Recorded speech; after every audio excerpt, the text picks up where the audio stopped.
नमस्कार, मैं ललित कुमार आपका maths with Lalit Kumar channel के ऊपर आपका हार्दिक स्वागत करता हूं। अपन ने पिछले वीडियो के अंदर कक्षा 10 के बारे में क्लास 10th का अपन ने टॉपिक नंबर चैप्टर दूसरा है वो क्लियर कर दिया था।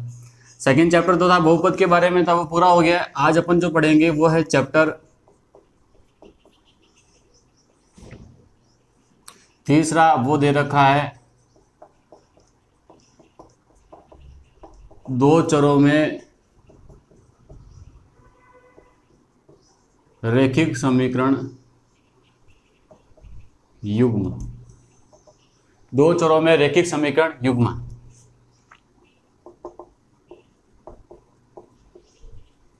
साइमल्टेनियस इक्वेशन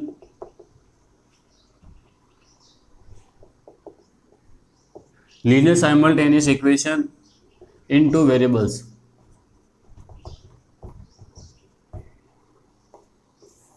ये अपने चैप्टर की हेडिंग है आज की। अब इसके अंदर जैसे अपन ने बहुपद के अंदर पढ़ा था, बहुपद में क्या पढ़ा था, इस प्रकार के कुछ समीकरण देखे थे। ये बहुपद है,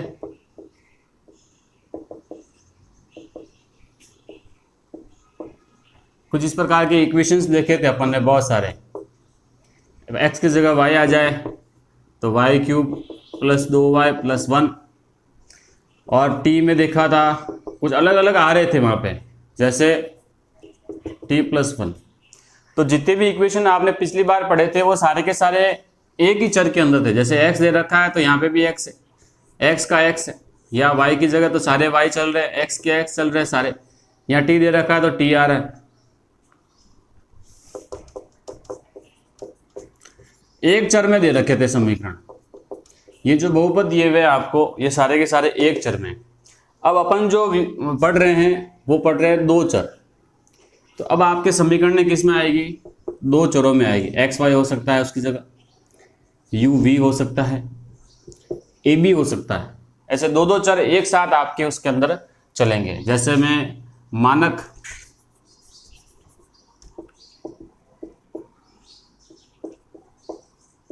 मानक समीकरण अगर लिखूं, a1x b1y + c1 = 0, a2x b2y + c2 = 0। ये दो समीकरण आपको इस प्रकार दी हुई आएगी। जैसा कि चैप्टर की हेडिंग है वैसा ही है। देखो दो चरों में, तो दो चर है रैखिक समीकरण। रैखिक समीकरण का मतलब इसके ऊपर एक एक घात लगी हुई होगी। रैखिक समीकरण किसको कहते हैं? ऐसा समीकरण जिसमें बहुपद की जो घात है वो कितनी होनी चाहिए? एक होनी चाहिए। तो यहाँ पे घात कितनी है? घात एक है। तो ये कौन सी समीकरण हो गई? ये रैखिक समीकरण हो गई। तो रैखिक समीकरण और साथ में दिया हुआ युग्म, तो युग्म दे रखा है, देखो एक जोड़ा आएगा साथ में। तो इस प्रकार के जो समीकरण है उनका हल अपन को ज्ञात कभी करना है। मानक समीकरण कहते हैं इसको। अब इसके अंदर a1 a2 b1 b2 c1 और c2, ये सभी के सभी क्या है? यहाँ पे अचर है।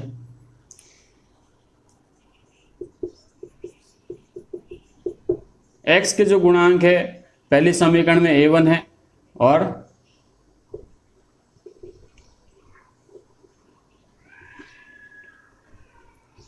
y के जो गुणांक है पहले समीकरण में वो है b1, और जो अचर पद देखा है वो c1।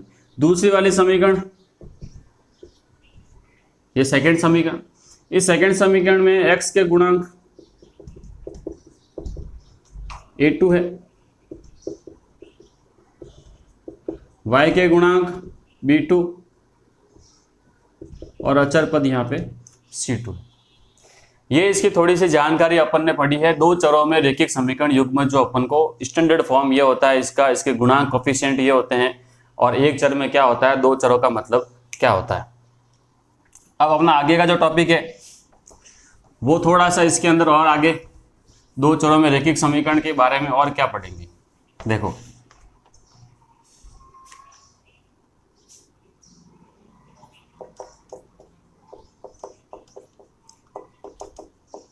दो चरों में रैखिक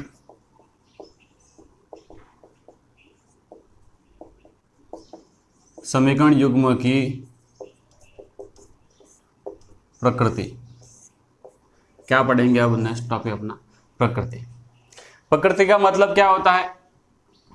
प्रकृति से मतलब अपन ये ले सकते हैं कि ये जो दो समीकरण दे रखी आएगी, इन दोनों समीकरणों से इनका चित्र कैसा बनेगा, ग्राफ कैसा बनेगा। ग्राफ बनने के बाद क्या इनके हल होंगे, हल नहीं होंगे, या बहुत सारे हल होंगे, तो उसी के बारे में चर्चा कर रहे हैं।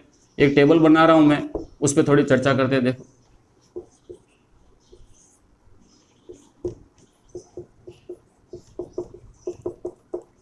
समीकरण के गुणांकों की तुलना,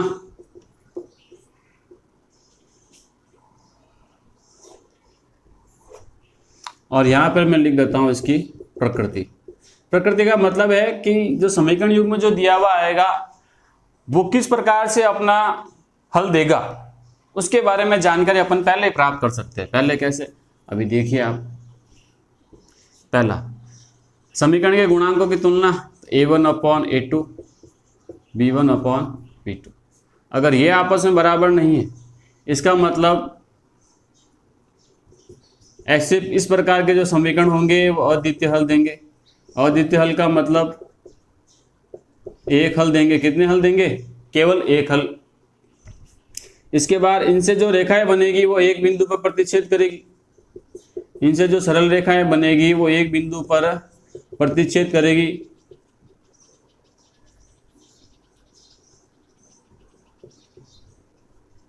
एक बिंदु पर प्रतिच्छेद। और जब ये समीकरण हल दे रहे हैं तो ये फिर हो जाएंगे संगत। संगत समीकरण युग्म। ये तीन बिंदु आपको एक शर्त, तीन जानकारी आपको दे रही है। दूसरा, a1/a2 b1/b2 और c1/c2। अगर ये तीनों के तीनों बराबर हो जाए तो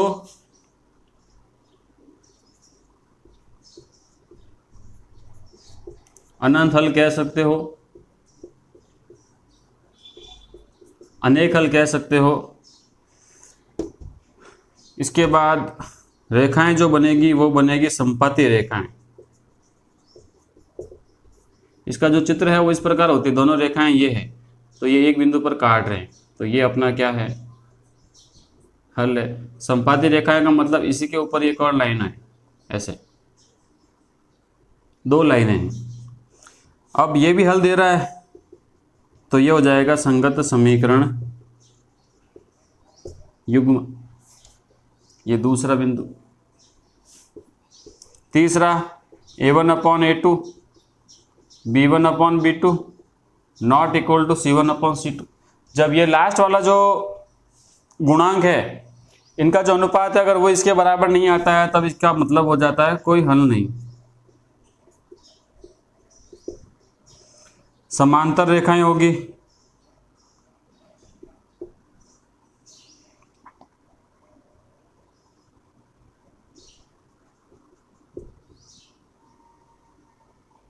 उसके बाद असंगत समीकरण युग्म। ये तीन, और उसका डायग्राम बनेगा इस प्रकार। ये समांतर रेखाएं। अब आपके ये एक क्वेश्चन, इसका 100% एक क्वेश्चन एग्जाम के अंदर बनता है। बोर्ड में आपको इसके ऊपर एक क्वेश्चन आपको 100% मिलेगा। क्या करना है, ये शर्तें आपको सबसे पहले याद हो जानी चाहिए। अगर ये शर्तें याद हो जाएगी तो मैं उनके ऊपर बेस्ड आपको एक क्वेश्चन करवाता हूँ, आपको थोड़ा जल्दी समझ में और अच्छे से और समझ में आ जाएगा।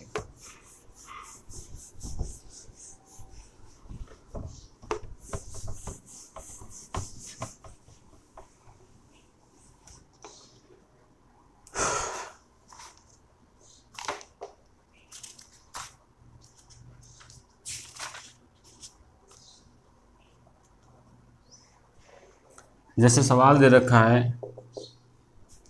2x - 3y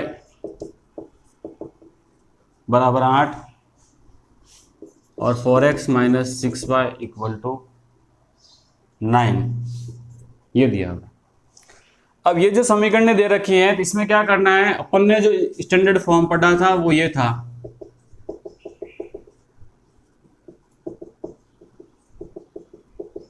इस प्रकार था, जिसमें C1 C2 0 के इस तरफ है, बराबर के इधर है, लेकिन इधर बराबर के उस तरफ चले गए, तो इससे कोई फर्क नहीं पड़ता। एक ही चीज ध्यान रखना है, या तो C1 और C2 जो है बराबर के इधर होने चाहिए, या दोनों के दोनों ही उस तरफ होने चाहिए। तो दोनों के दोनों उस तरफ है तो कोई इफेक्ट नहीं पड़ेगा। आप इसके अंदर सिर्फ तुलना कर लीजिए। A1 अपना कौन है, A1 की वैल्यू 2 है, A2 की वैल्यू 4 है, B1 की वैल्यू -3, B2 की वैल्यू -6, C1 की वैल्यू 8 और C2 की वैल्यू 9। अगर इनका अनुपात निकाला जाए तो 2:4 -3:-6 और 8:9।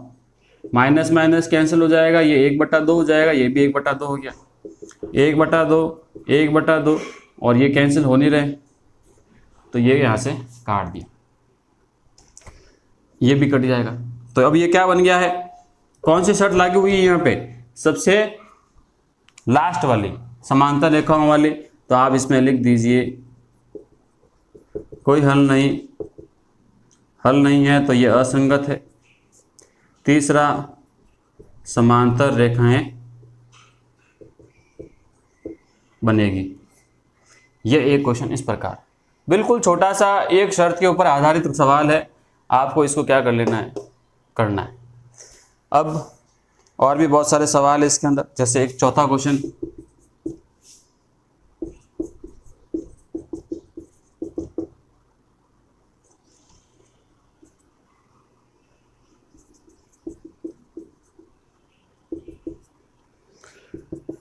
हाँ मैं सीधी तुलना करवा रहा हूँ, 4/3 ये बटे 2, 2/3 और ये 8/12। ये 3 सीधा नीचे उतर जाएगा, 4/6, 2/3, 8/12। ये 4 के पहाड़े से कट गए, 4 दूनी 8, 4 तिया 12, ये 2 के पहाड़े से कट गए, तो सभी के सभी क्या आ गए, 2/3, 2/3 और 2/3 आ गए। जब तीनों ही बराबर होते हैं तो क्या स्थिति बन जाती है, अनंत हल और संपाती रेखाएं, और इसके बाद लास्ट हो जाएगा संगत समीकरण युग्म। तो इस प्रकार ये क्वेश्चन आपको करना है। फर्स्ट एक्सरसाइज पढ़ रहे हैं अपन, उम्मीद कर रहा हूं समझ में आ रहा होगा।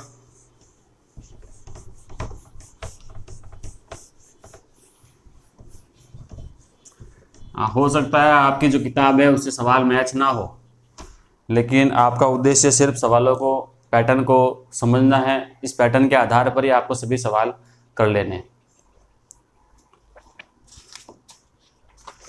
एक विधि और है आलेखीय विधि। तो आलेखीय विधि को अपन पहले ये कर लेते हैं, उसके बाद आलेखीय विधि को भी समझ लेंगे।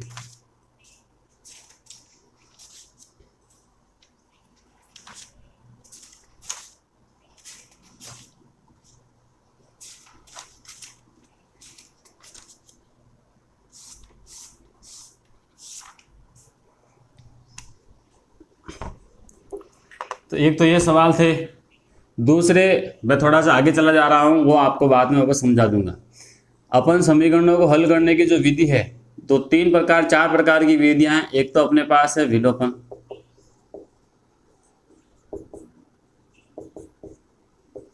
दूसरी है प्रतिस्थापन,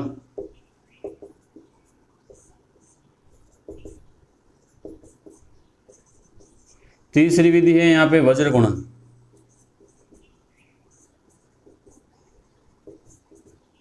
और 4 नंबर पे आ जाएगी आलेखीय विधि।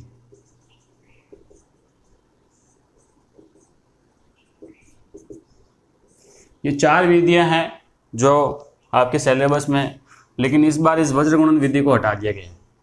तो सबसे पहले अपन पढ़ेंगे प्रतिस्थापन विधि।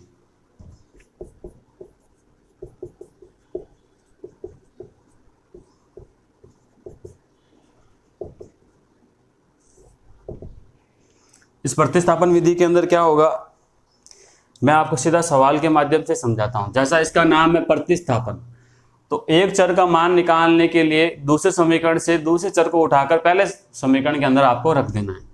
तो ये समीकरण दे रखी है 2x + y = 6, 4x - 2y = 4। ये समीकरण 1 है, ये समीकरण 2 है। किसी एक समीकरण से आपको क्या करना है, किसी एक चर का मान निकाल लेना है। जैसे मैं समीकरण 1 से y का मान निकाल रहा हूं।